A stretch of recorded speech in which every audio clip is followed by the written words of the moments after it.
वृंदावन नामक एक गांव था जहाँ पे बहुत से लोग रहते थे, कुछ अमीर कुछ गरीब। दिवाली आने वाली है। ये वृंदावन का गरीब परिवार था और ये सब सोच रहे थे कि दिवाली को हम कैसे मनाएंगे, क्योंकि इन लोगों के पास पैसे ही नहीं थे। ये लकड़ी का काम करते थे। गीता, तुम परेशान ना हो। माँ लक्ष्मी जरूर कृपा करेंगी और हमारी दिवाली अच्छे से मनेगी। तुम परेशान ना हो। पापा दिवाली में पटाखे मिठाई लाएंगे ना मेरे लिए?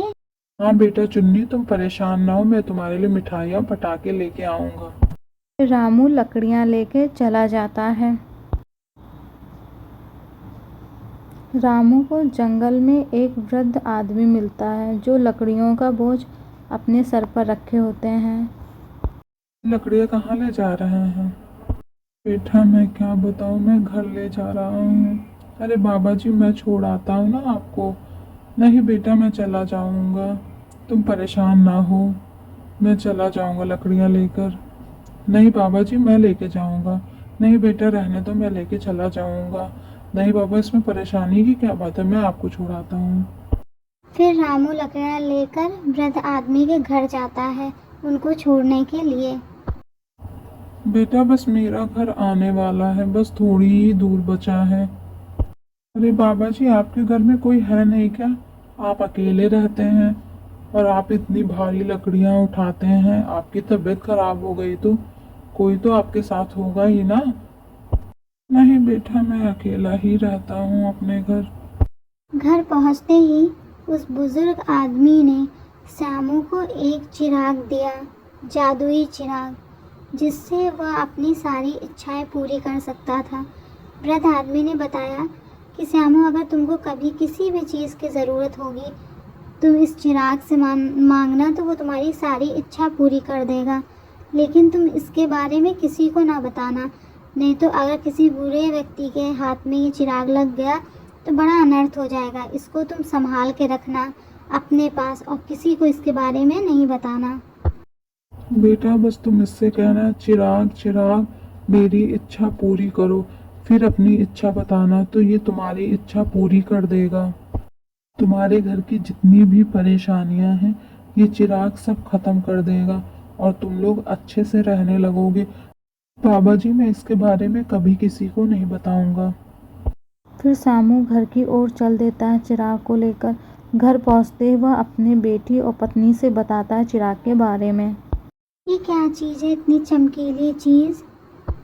ये जादुई चिराग है, इससे हम जो मांगेंगे वो पूरा हो जाएगा। तो इससे खिलौने मांगूंगी, खूब ढेर सारे खिलौने, मिठाइयाँ। सब उस चिराग को देखते रहते हैं। चिराग चिराग मेरा घर सुंदर कर दो, खूब बड़ा घर कर दो मेरा। बोलते ही घर खूब बड़ा हो जाता है, सुंदर। तीनों देखते ही रह जाते हैं। इधर श्यामू के पड़ोसी आपस में बात करते हैं, कहते हैं कि श्यामू के घर के वजह से हमारे घर की तो शोभा ही बिगड़ जा रही है। उसकी झोपड़ी के वजह से हमारा घर खराब लगता है। उससे कुछ बात करें और वो अपना घर यहाँ से हटा दे। मैं आज ही श्यामू से बात करूंगा कि अपना घर हटा लो यहाँ से। मैं अभी जाकर उसको कहता हूँ कि यहाँ से तुम चले जाओ कहीं और। तो तुम दिवाली की तैयारी करो। फिर श्यामू चिराग से कहता है, चिराग चिराग मेरा घर सजा दो दिवाली के लिए। इतना कहते ही श्यामू का घर खूब सुंदर सा सज जाता, खूब मिठाइयाँ चिराग हर तरफ लग जाता है।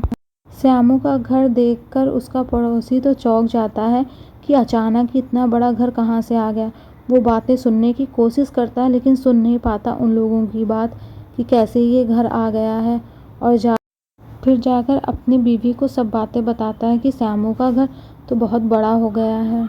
अभी तो उसका घर झोपड़ी था, ये अचानक कैसे इतना बड़ा घर हो गया है? चलो चल के देखते हैं। इधर श्यामू का परिवार दीपावली मना रहा होता है और उस बुजुर्ग को याद करते हैं। तभी उनके पड़ोसी भी आ जाते हैं और सब मिलकर साथ में दिवाली का त्यौहार मनाते हैं, खुशी खुशी और साथ रहते हैं।